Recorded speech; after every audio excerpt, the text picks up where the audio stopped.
Coming up on the Amazing Art Show, cow collages.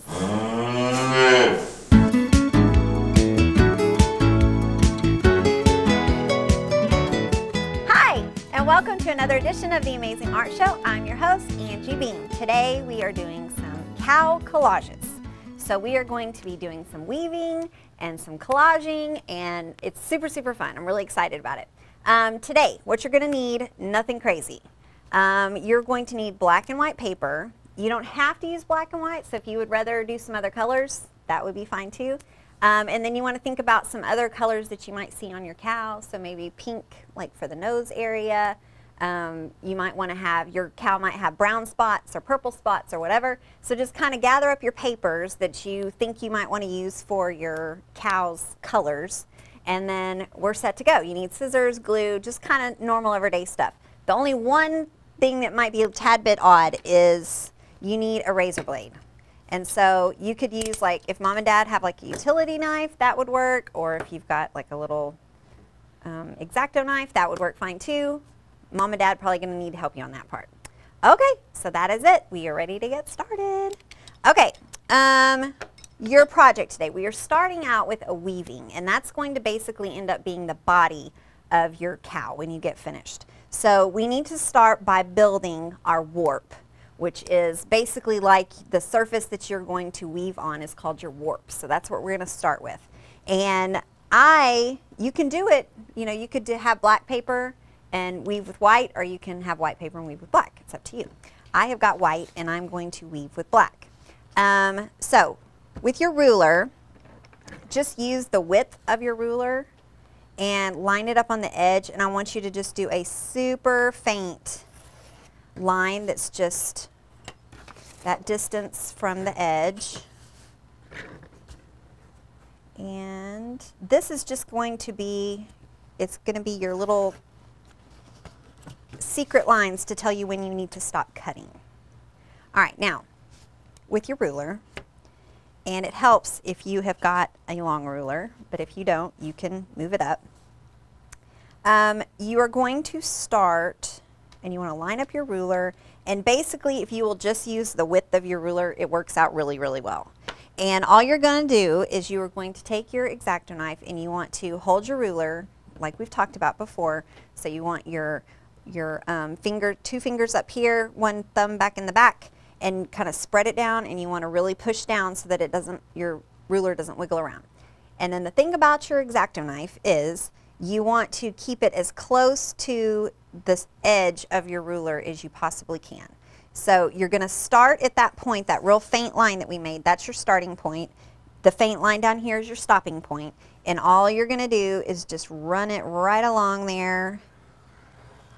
Mom and dad might want to help you with this, and I usually do 2 passes, which means I basically do 2.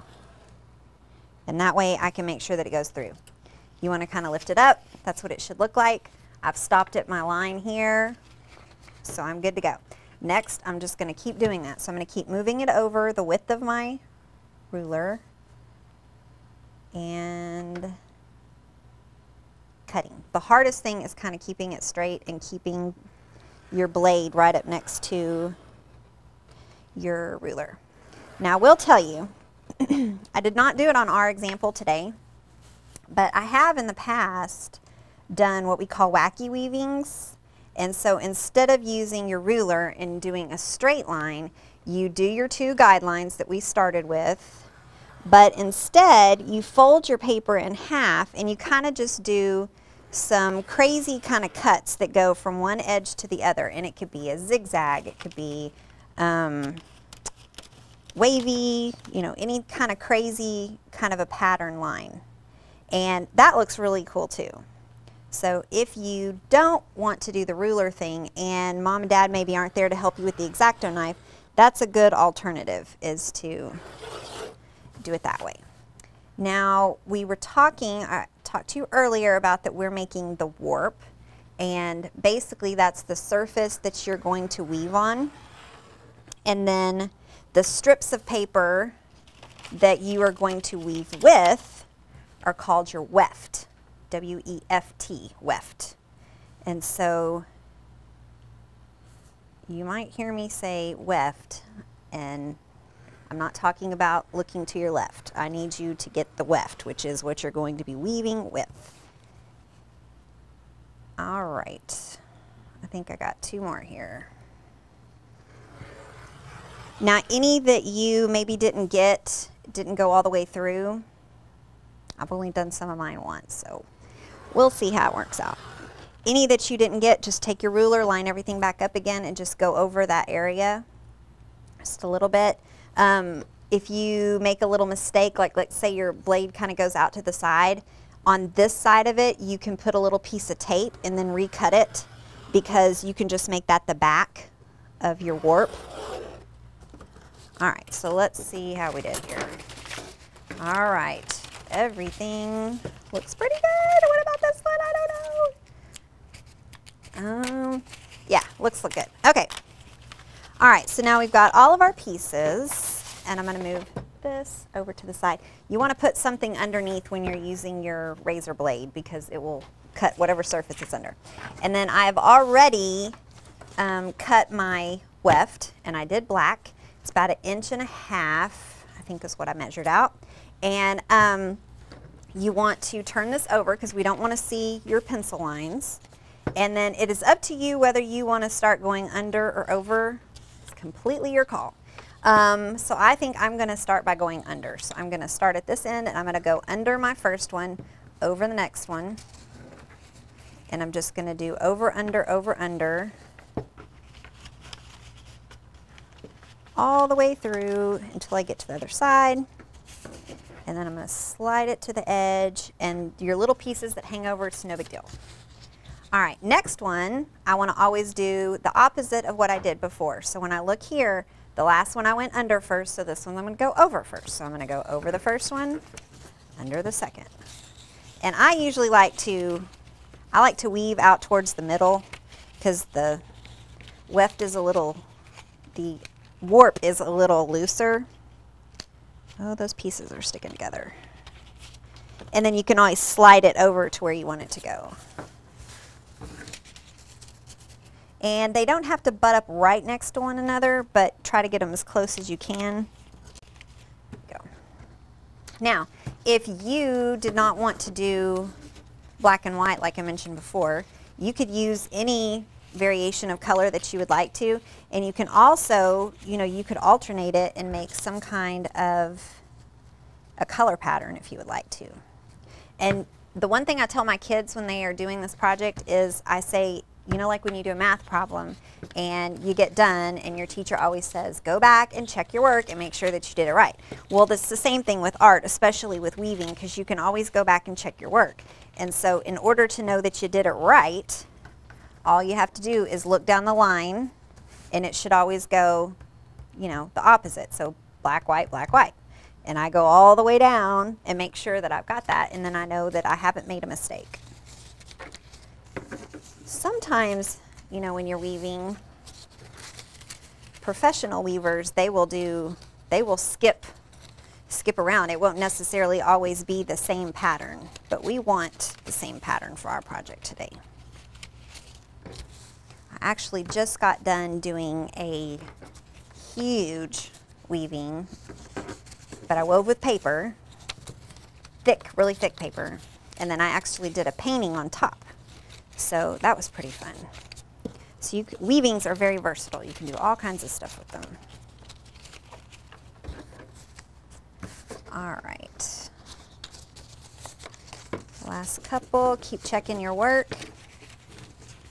This is sticking together. Now, what we're gonna do, normally if we were leaving it just like this, I would have you do a little dot of glue and kind of glue your weft in place so that they don't slide around, because right now they're doing lots of sliding. But because we're going to actually be altering the shape of your warp, you don't need to do that yet. You will do it eventually, but you don't need to do it yet, because it's just kind of a waste of time. You're going to cut off some of it anyways. So be thinking kind of about the shape that you want your cow's body to be in. So, kind of a Oval shape would be good. Kidney bean shape would be good. And I'll let you guys start looking at this. I pulled off of the internet just some pictures of some cows just to kind of give me some inspiration on what I might like my cow to look like.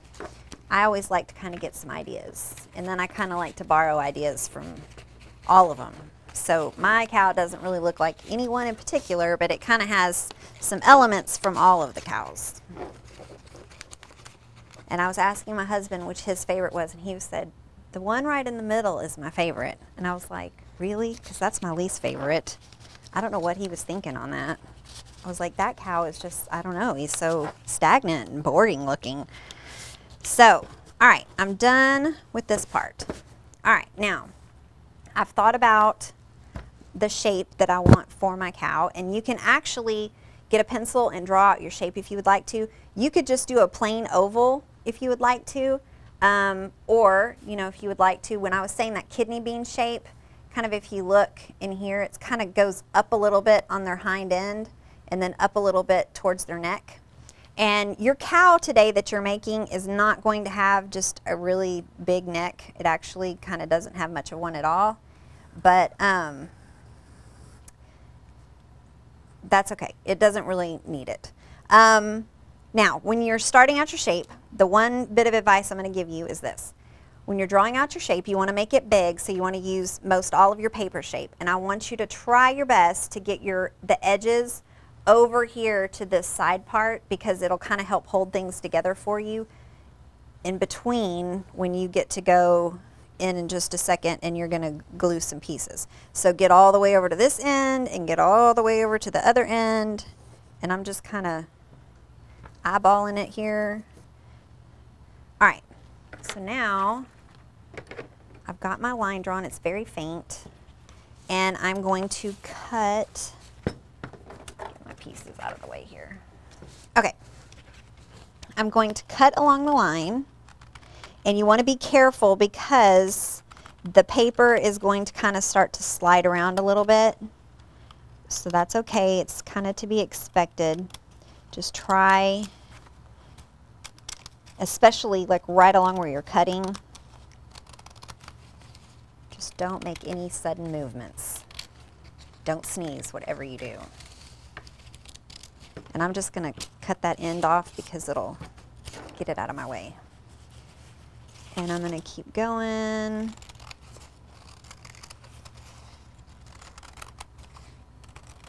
Now what we're going to want to do is we'll need to go back in and kind of reinforce with some glue in places, because it will come apart if we don't.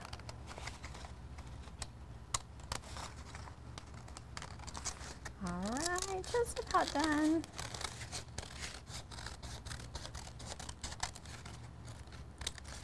Okay, this stuff you can use for scraps if you would like to, or just get rid of it. Okay, so now I've got my piece, and basically why we are going to do it is put the glue is because there are pieces that aren't attached to anything, so they can slide out very easily. So we want to be able to keep our pattern, so in order for us to do that, we need to just put some little bitty dabs of glue in just select places.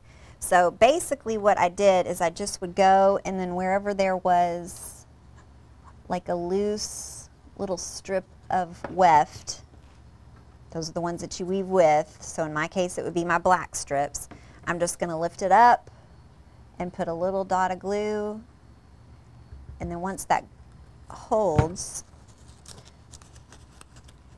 let me get that flip back around.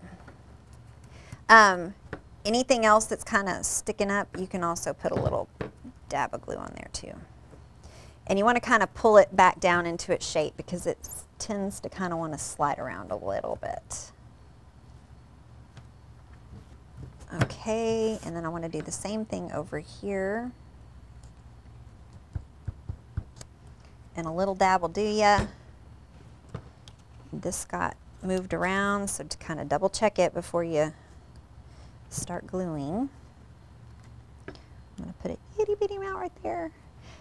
Over here on the sides, if you followed the directions and you went all the way over to the edge like I asked you to, thank you. excellent job. And you won't have to glue anything over there because it's already got something to hang on to. All right, so I'm going to glue that down.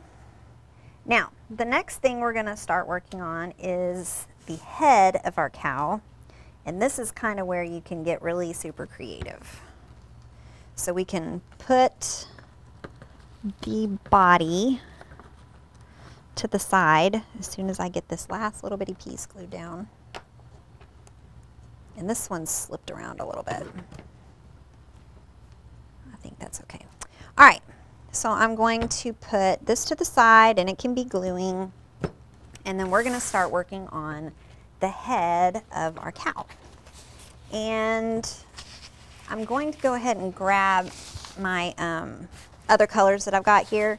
So I've got pink for the nose, and I've got some blue for the eyes, yellow for the horns. You know, if you wanted to do a bell or a flower or anything like that, this is a perfect opportunity to do it. All right, so as far as the shape of your cow's head, I would get a white sheet of paper. Remember, if you're using other colors, that's fine too. And you're going to kind of make it's a very kind of organic looking shape, but it's kind of, I don't know, it kind of looks like an 8 in a way, but without the middle part, without the circles in the middle. So, you know, something kind of like that would be good. All right. And then basically, this is going to be where the eyes go, and then this is going to be where the nose goes, and you can cut that out. And then you're going to need to do the other pieces.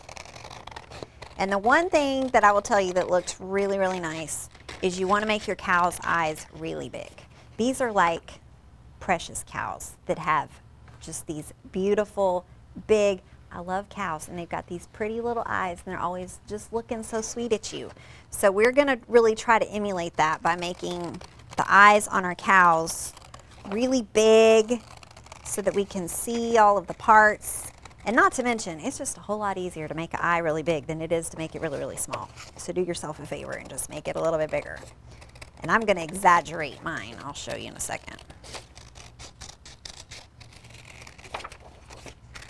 All right, so we got the head. Put that to the side. Next thing I'm going to do is I'm going to go ahead and do the nose. And the nose is also a weird shape. I will not lie. It's kind of weird. You want to leave like little places for the nostrils. If you look back here again, I really looked at like this one when it has this really big kind of shape here for the nostrils, or even here. So you want something that really kind of accentuates those nostrils. So I did kind of a rounded shape here, and I made sure that it went off my page. I can see underneath it to see that it's going to go off. And then I'm just going to dip it down, make this side go off. And then because of my paper color, I can actually just follow right around the edge because I can see how big the paper is underneath there. And if you can't see underneath there, then once you get done drawing it, if you'll turn it over, you can actually cut that last part just around the shape itself. Now, I'm going to take this shape, and I actually will take some of this off here in a second. I'll show you what I mean by that. For whatever reason, in my head, I have to draw it out first, and then I take parts away. You may be able to just be a whiz and just do it right off the bat. All right, so I'm going to bring this around. All right, and then I'm going to kind of lay it on there, see how I did. Looks pretty good. All right, now, you want to have kind of the top part and then the bottom part. So it's kind of got the nose and the top lip, if you kind of will, and then the bottom lip's going to be a separate piece. So then from there, I kind of brought my pencil in, and I kind of brought this around and make it come up again to kind of make the face. And I'm going to actually cut that piece off. This is what I was talking about in my brain. This is how I just have to do it. And it kind of looks a little bit like a bow in a way. So now I've got this, and then I'm just going to cut another just kind of a ovalish kind of shape. And if you want your cow to be like, you know, kind of really super furry and have a little bit of a beard, that would be a great time to put that. So that I've got basically the two pieces that are going to make the mouth and all that. I'm not going to glue that yet because I've got some other things that I need to make. I'm going to fold over just one of my scraps.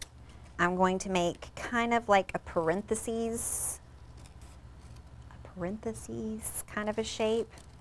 So, and that works really good for your nostrils. And the head is kind of exaggerated too. So I'm going to do, there's one, there's the second one. If you want, I'm going to take another scrap.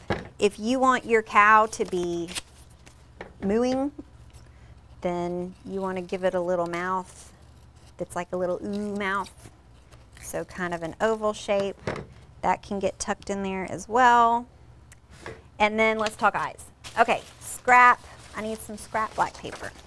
I'm going to fold it in half. And my eyes are actually going to kind of hang off of the head a little bit. And so I'm just going to do a large kind of football shape. And these are exaggerated, so remember that this isn't realistic.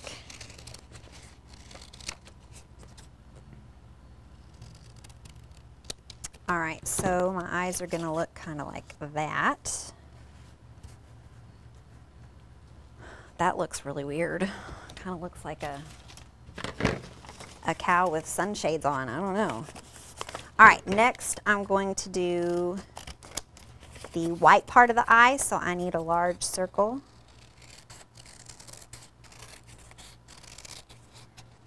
And then following that, I'm going to need my colored paper because I'm going to be making the iris, which is the colored part of your eye. Now, I've never seen a blue-eyed cow, but I think one would be really cute, so I'm going to make one. So now I'm going to take my blue paper, fold it in half again. This circle shape needs to be smaller than the one previously. So those go, nope, trim it.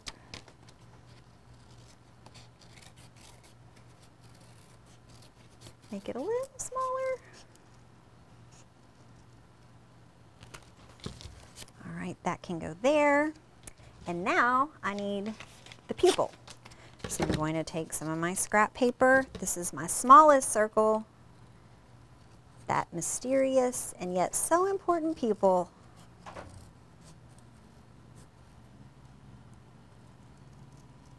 And just for like a little added accent, I'm going to do a little bitty sliver cut out of it. And so that will go there.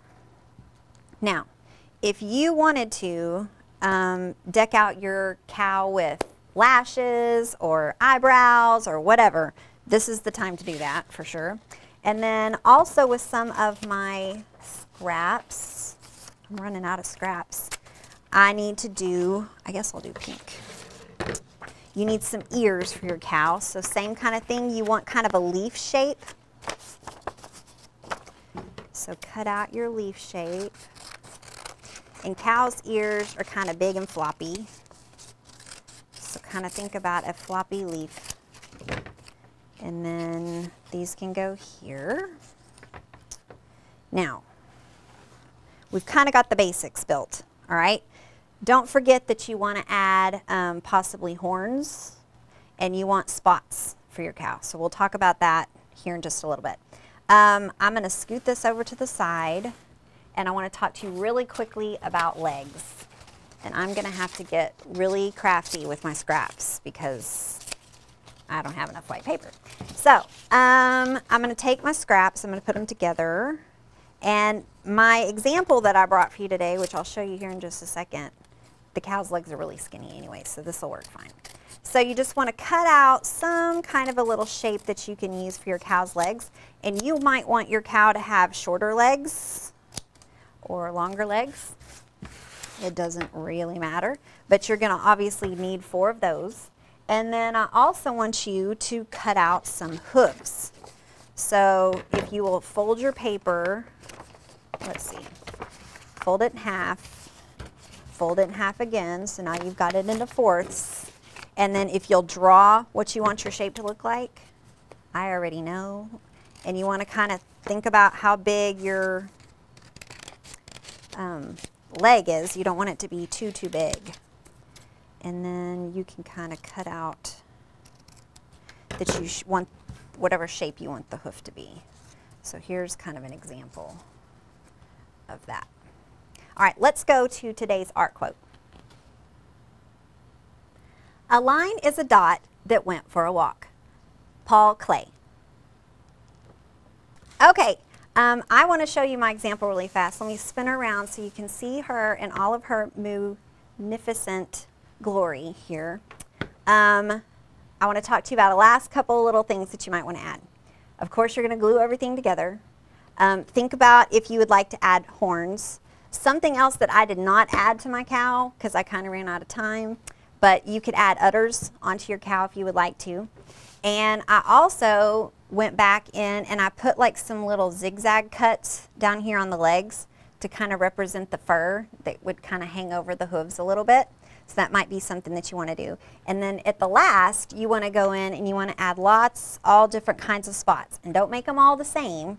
You can do a couple where you double over the paper and all that, but spread them out so that they're not like right up next to one another because you want them to all look very different. And then also, we did not talk about the tail. So you want to make sure that you make, my tail got a little crinkled in the car, but you want to make sure that you make a little tail. Don't forget that little tuft of fur that goes down at the back there.